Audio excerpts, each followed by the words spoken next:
Friends, હવે જ્યારે પણ તમને સુખડી ખાવાની ઈચ્છા થાય તો એના માટે 10થી 15 મિનિટ રાહ જોવાની જરૂર નહીં પડે, કેમ કે આજે આપણે આવી સરસ પોચી સુખડી માઇક્રોવેવમાં ફક્ત 5 મિનિટમાં બનાવીશું.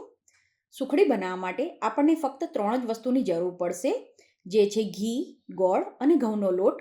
સૌથી પહેલાં આપણે માઇક્રોવેવ સેફ બાઉલ લેવાનો છે અને એમાં આપણે 100 ગ્રામ ઘી ઉમેરવાનું. અહીંયા તમે ઘરનું બનાવેલું કે ગાયનું કોઈ પણ ઘી લઈ શકો છો. તો સૌથી પહેલાં તો આપણે ઘીને 1 મિનિટ માટે માઇક્રોવેવ કરી લેવાનું છે. તો 1 મિનિટમાં ઘી એકદમ સરસ રીતે ઓગળી ગયું છે. હવે આમાં ઘઉંનો ઝીણો લોટ ઉમેરવાનો, જે આપણે રોટલી અને પરોઠા બનાવવા માટે વાપરીએ એ જ લોટ લેવાનો છે. ગરમ કરેલા ઘીની સાથે લોટને સરસ રીતે મિક્સ કરી દેવાનો છે અને હવે આ બાઉલને આપણે માઇક્રોવેવમાં મૂકી દેવાનો અને લોટને 1 મિનિટ માટે શેકી લેવાનો છે.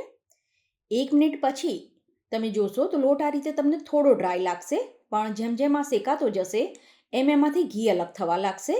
તો આ જ પ્રોસેસ આપણે દર 1-1 મિનિટે કરવાની, એટલે કે 1 મિનિટ આને માઇક્રોવેવ કરવાનો અને લોટને હલાવીને ફરીથી પાછો 1 મિનિટ માટે માઇક્રોવેવ થવા મૂકવાનો છે.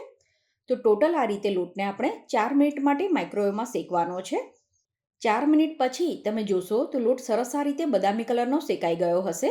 આ રીતનો એનો સરસ કલર આવે ત્યાં સુધી એને શેકવાનો. તો ટોટલ મેં એને 4 મિનિટ શેક્યો છે. લોટ સરસ રીતે શેકાઈ જાય પછી આમાં ગોળનો ભૂક્કો કે ગોળને સમારીને ઉમેરવાનો. હવે આને સરસ રીતે મિક્સ કરી દેવાનું છે. તો મિશ્રણ ગરમ જ છે, તો ગોળનો ભૂક્કો આમાં સરસ રીતે મિક્સ થઈ જતો હોય છે. છતાં પણ એવું લાગે કે ગોળની કોઈ મોટી કણી છે, તો આ મિશ્રણને 20 સેકન્ડ માટે માઇક્રોવેવ કરી લેવાનું છે. તો અહીંયા મેં આને ફરીથી 20 સેકન્ડ માઇક્રોવેવ કરી લીધું છે અને હવે તમે જોઈ શકો છો સુખડીનું મિશ્રણ તૈયાર છે. તો હવે ઘી લગાવેલી ચોકીમાં કે થાળીમાં આને લઈ લેવાનું અને પછી સ્પેચ્યુલાની મદદથી કે પછી વાટકીની પાછળ ઘી લગાવીને આને આ રીતે લેવલમાં કરી દેવાનું છે. સુખડીના મિશ્રણને આપણે થોડું ઠંડુ થવા દેવાનું. પછી આ મિશ્રણ થોડું ઠંડુ થાય એટલે ચપ્પાની મદદથી આના ઉપર નિશાન કરી દેવાના. તો જે પણ સાઇઝના તમારે સુખડીના પીસ રાખવાના હોય એ પ્રમાણે અત્યારે નિશાન કરી દેવાના અને સુખડી ઠંડી થઈ જાય એ પછી તવીથાથી એના પીસ અલગ કરી દેવાના છે. તો જોયું ને, ઓછી મહેનતમાં અને ઓછા સમયમાં તમે આ રીતની એકદમ સરસ પોચી સુખડી માઇક્રોવેવમાં ખૂબ જ સરળતાથી બનાવી શકો છો.